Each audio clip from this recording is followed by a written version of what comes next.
l'entraîneur José Mourinho. Alors, personne n'a oublié la performance de l'Argentin César Delgado la saison dernière dans la qualification au quart de finale de l'Olympique Lyonnais. César Delgado, on ne l'a pas trop vu cette saison, mais il est revenu, il est en train de revenir à un très bon niveau. Il était d'ailleurs titulaire contre Nancy. Et on a demandé finalement à Claude Puel si bien, la présence de César Delgado n'était pas indispensable et s'il n'était pas fait pour jouer contre le Real de Madrid. Vous allez voir, la réponse est vraiment, vraiment intéressante. Chilito, quand je parlais des joueurs qui semblent arriver en forme au bon moment, on peut parler de Chilito également, Jimmy qui a fait un bon match également. Donc c'est bien sûr, ça se jouera peut-être entre les deux pour débuter demain. Mais c'est vrai que Chilito a la particularité d'avoir une qualité de percussion, une qualité de dribble. Il peut être assez déroutant et c'est vrai que dans ce genre de rencontre, notamment en Coupe d'Europe, il a toujours été déterminant. Donc c'est vrai que c'est un joueur important pour le groupe, pour l'équipe. Donc on verra bien. Allez, si on va un petit peu plus loin, on a cru comprendre que Gomis et Bastos seraient titulaires et que la troisième place devant se jouerait donc entre César Delgado et Jimmy Briand. Enfin, est-ce que le Real Madrid avait été tenté, avait considéré l'OL d'une façon avec supériorité la saison dernière, et est-ce que cette année ils vont le prendre les Lyonnais avec moins de légèreté? On peut supposer que oui, après donc avoir été sorti en huitième de finale, en sachant que c'est un des buts du Real Madrid que d'aller le plus loin possible dans cette compétition. Non, je pense qu'ils seront bien présents, mais il était déjà la saison dernière, simplement. Je pense qu'avant le match du Real la saison dernière, on n'était pas encore très bien au niveau du jeu, au niveau comptable, au niveau des points, au niveau des performances, c'était intéressant, mais il nous manquait encore la manière, et c'est vrai qu'il y a très peu de gens qui croyaient à nous avant cette confrontation contre le Real, et on avait su dès ce premier match hausser notre niveau de jeu. Et je pense que ça avait dû surprendre également cette équipe du Real, parce qu'à partir de là, c'est vrai qu'on a fait des matchs très complets, très aboutis. Donc pour répondre également à la précédente question, c'est vrai que ce genre de match peut aider aussi une équipe, et nous, ça nous avait bien aidé à être très concentrés, à hausser notre niveau de jeu, et puis de jouer vraiment avec toutes nos armes. Et ça avait été le cas la saison dernière. Et je crois que le Real sera bien présent, et ça va faire un match très costaud demain soir. Allez, on referme le chapitre des conférences de presse, on sort de cette salle de presse et on va rejoindre le terrain parce qu'il y avait le dernier galop des Lyonnais donc sur la pelouse de Gerland. Des images, vous les avez vues 100, 200, 300 fois. Il n'y a rien de nouveau, bien évidemment, on ne va rien apprendre. Ça a débuté par quelques petits tours de terrain à rythme tranquille.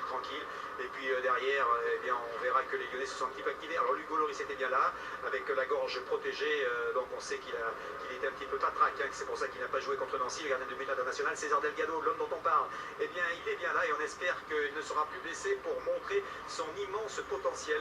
Le petit Argentin, tout comme Jimmy Briand, qui a marqué 2 buts lors des 2 dernières rencontres et qui a priori est en balance avec l'Argentin pour démarrer ce match contre le Real Madrid. Voilà, donc c'était le quart d'heure autorisé à la presse. On a vu Hugo donc travailler avec Joël Batz et avec Son Anderson aux côtés de Rémi Vercoutre qui l'a remplacé contre les Lorrains. Et avant le début de l'entraînement, eh bien, le groupe des 20 Lyonnais a écouté la bonne parole de Claude Puel.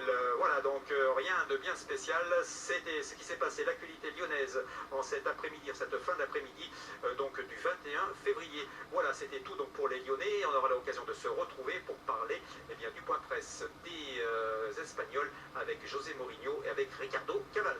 Et je rajouterai mon beau Richard, Zinedine Zidane éventuellement, hein, puisqu'on sait qu'il est là. Rencard Richard dans moins de 10 minutes sur l'antenne d'OLTV. Il est 19h35, à 19h30, qu'est-ce qui se passe? Voilà, c'est bien issu. Alors c'est l'interview psy, je me suis dit que c'était une interview qui allait s'adapter à ta personnalité. Alors est-ce que tu es mytho? Non. Parano? Très. C'est-à-dire, par exemple? Non, c'est vraiment je suis très parano. Ça peut aller. C'est très compliqué à vivre par moment? Non, je fais avec, mais si je me laissais aller, ça prend des proportions. C'est le grand complot permanent. Ouais. Ah oui. Est-ce que tu es schizo? Un petit peu.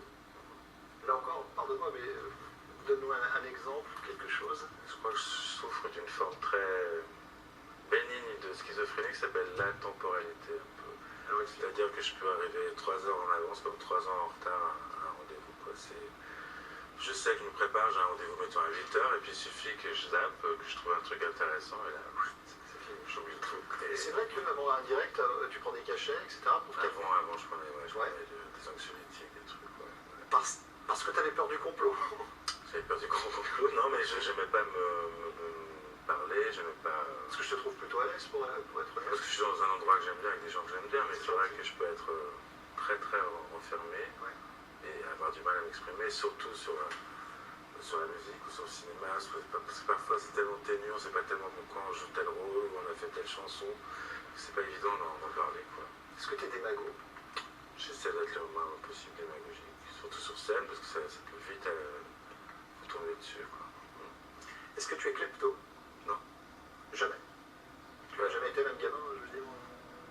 Non, parce que je crois que la kleptomanie, c'est un besoin de voler un peu compulsif, sans vraiment... Non, j'ai déjà gaulé des trucs, mais je suis pas klepto. Je suis d'accord. Géronto? Pas du tout. Miso? Pas du tout. Mégalo? Je crois pas. Je l'ai été un petit peu, je pense, quand j'étais... Il y a des gens qui disent de toi, il est prétentieux, etc. La plupart du temps, c'est des gens qui ne me connaissent pas trop. Et j'étais très mégalo quand j'avais 15 ans, quoi. Ouais. Je disais, attention, vous allez voir ce que je vais faire, les gars, et tout. Mais non, Tu n'es pas mégalo, tu es ambitieux. Non, je me la racontais pas mal, quoi. Hypo? Hypochondriaque? Pas le restaurant. Non, mais parce que j'adore le... Pardon, mais tu veux si je peux faire bistrot romain, ouais, je sais. Très. Ouais. Mais je fais attention, pareil, c'est comme la paranoïa, c'est des choses qui sont... D'ailleurs, j'entends toujours des cachetons sur toi, etc. Ouais, je suis toujours un petit anxiolytique quelque part. Ouais. Et pour terminer, est-ce que tu es Benjamin Biolletto? Ben non, pas trop, non. Pas trop? Non. Tu te supportes assez bien dans l'ensemble ou pas? Ça dépend. Ouais. À quel moment tu ne t'aimes pas? Quand je fous rien, enfin quand je suis... Pourtant, je sais pas, j'ai l'impression que t'es glandeur, donc je te connais pas, mais, Non, mais j'ai un côté... je suis un glandeur très contrarié qui est devenu un espèce de stakhanoviste. Et quand je me vois repartir dans des phases où la chaise longue est pas loin, je me dis qu'il faut se méfier. Comme tous les paresseux, tu bosses beaucoup. Voilà, en fait. Ouais. Sergio, si on faisait... Merci Benjamin. Sergio, si on faisait un petit point sur le classement quand même pour faire la synthèse... Voilà, de faire plaisir en plus. Ouais, un peu. C'est un peu ça quand même. Regardez, allez, même ça, dans les 6 premiers, le seul qui a perdu hier soir, c'est Lille qui a perdu face à Montpellier. Donc Montpellier a fait un peu les affaires de l'Olympique lyonnais qui se retrouve plus qu'à 4 points de Lille. Bien sûr, Rennes est à 2 points. Rennes qui est allé chercher la victoire à Toulouse dans les dernières minutes de jeu. Marseille est toujours là. Eh bien, Marseille a battu Saint-Etienne. Voilà, Montpellier, Saint-Etienne est 7e.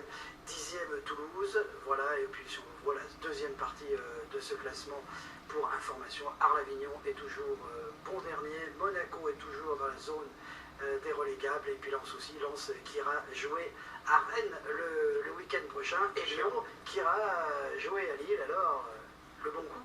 Est-ce que c'est le grand virage, messieurs, d'après vous? Ou est-ce que finalement, on ne fait pas un cinéma autour de cette rencontre? Oui, peut-être je peux me tromper complètement, mais j'ai l'impression que... La messe est dite dimanche soir à 23h? Sur l'étape, oui. Ouais. C'est-à-dire, on sera champion sur l'étape et inversement? Très grande chance. Non, je dis pas qu'ils seront champions si nous tapent, il y aurait des chances que ce ne soit pas nous les champions cette année, quoi. Par contre, si on les prend, ça peut être intéressant quand même, quoi. Alors, cette équipe de Lille, tout le monde dit qu'elle pratique le meilleur football, et c'est vrai, c'est rien. C'est normal, on leur donne des millions d'euros chaque année, l'Olympique Lyonnais depuis moins de 10 ans, donc heureusement qu'ils s'en servent bien, quoi. T'as un message, non? Ouais. Parfois, ça t'énerve un peu? Ouais, arrêtons d'acheter des joueurs à Lille, il n'y en a qu'un sur 10 qui réussit, et tout ça.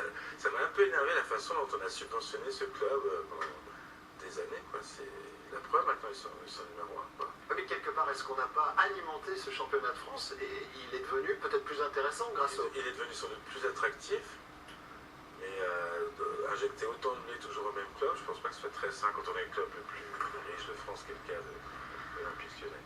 Et quand on regarde les transferts, il n'y en a pas beaucoup qui ont abouti. C'est une question que tu poseras au président, voilà. Si... Ouais, non, ce ne sera pas une question, je dirais arrêtons de donner. Gardons l'oseille, bordel. Gardons le blé. On va regarder maintenant, j'allais dire les stars, mais il n'y a pas d'autre mot. Il n'y a pas d'autre mot. Regardez, c'est l'arrivée du Real Madrid. C'était à 16h40. On est arrivé avec Valdano, le directeur sportif de ce club. On a Sergio Ramos et puis on va continuer avec les stars avec Karim Benzema, pas mal applaudi. Bien sûr, Ronaldo était là. Adebayor, le rival de Benzema, est là aussi. Voilà, regardez un peu ces joueurs. On va apercevoir même derrière Lassana Dira, Kaka. Il n'y a que des grandes stars et puis bien sûr Mourinho qui est arrivé très rapidement, et puis Zinedine Zidane était dans ce groupe qui arrivait bien sûr de Madrid, un petit geste, et puis tous ces hommes bien, sont montés dans ce bus. On va après recevoir une nouvelle fois Zidane, José Mourinho qui assure la conférence de presse, et puis tout ce petit monde est parti dans un hôtel du centre de Lyon sous quand même les applaudissements des supporters lyonnais qui ont fait savoir qui serait le gagnant demain soir au stade de Gerland. Voilà, le Real Madrid est bien arrivé, 16h40 je vous le rappelle, à Saint-Exupéry, et maintenant ils sont dans le centre de Lyon et se sont entraînés ce matin dans leur centre d'entraînement. Le Star System, tu le connais par définition puisque tu es à l'intérieur de ce système, que tu veuilles ou non d'ailleurs. Quand ça prend des proportions comme on peut le voir avec des joueurs de foot, des Zidane, tu disais avant cette émission avec beaucoup de gentillesse mais beaucoup de réalisme aussi, Zidane il n'a plus sa vie en main. Je pense que c'est une intérêt pour lui d'être connu dans le monde entier comme ça, d'être T'aimerais bien? Ah non, pas du tout. Non. Pourtant tu as un besoin de reconnaissance assez fort. Non, j'ai un besoin Quand tu fais quelque chose, tu veux que ça marche. Bah oui, je veux continuer à être publié, c'est quelque chose qui je crois est plutôt sain, quoi, de se dire si mon disque marche pas, dans 2-3 albums, je vais être à la ramasse et puis personne ne voudra me publier ma musique. Mais j'ai pas ce besoin de reconnaissance exacerbé. Et d'ailleurs, c'est pas forcé que des joueurs l'aient non plus. J'ai pas l'impression que Zinedine Zidane, son rêve quand il était petit, c'était de signer des autographes dans les supermarchés. Mais c'est vrai que sa vie maintenant, c'est quelque chose de... Mais quand tu me disais que tu avais une quinzaine d'années et que tu disais les gars, vous verrez, regardez bien ma tête, on la verra à la télé, c'est un peu paradoxal. Mais j'avais 15 ans et puis j'étais frustré de pas parvenir à mes fins, quoi. Mais je leur disais pas on me verra à la télé, mais je leur dirais On parlera de moi. on parlera de moi, ouais, puis je t'apprendrai à faire ton petit picking là, parce que c'est pas terrible. Tu vois, j'étais arrogant, mais c'était pas du tout ce que D'ailleurs, dans ma génération de musiciens, parce que moi j'ai travaillé avec des gens plutôt un peu plus âgés que moi, c'était pas du tout nos objectifs que de passer à la télévision ou de voir, c'était même quelque chose d'assez mal vu. On était plutôt dans une vie d'un rock indé et tout.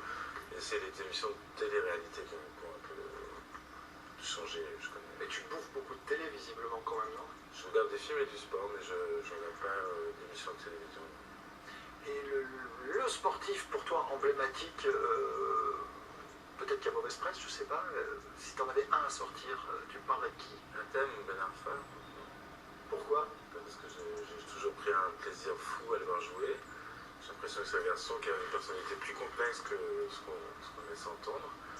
Et je comprends pas pourquoi il déclenche cette espèce de haine un peu partout. Et je pense qu'il y a un petit fond de racisme en plus. Mais c'est un sportif qui visiblement a un destin assez compliqué à gérer, quoi. Qui va être assez malheureux, quoi, parce on lui cherche des poux dans la tête tout le temps, quoi qu'il fasse, quoi. Et tu as des artistes, tu as des artistes, le problème, tu as des sportifs pour qui tu as envie d'écrire un truc ou... Écrire sur des sports, ouais, bien sûr, sur Diego Maradona par exemple, ouais, il y a des gens qui sont tellement...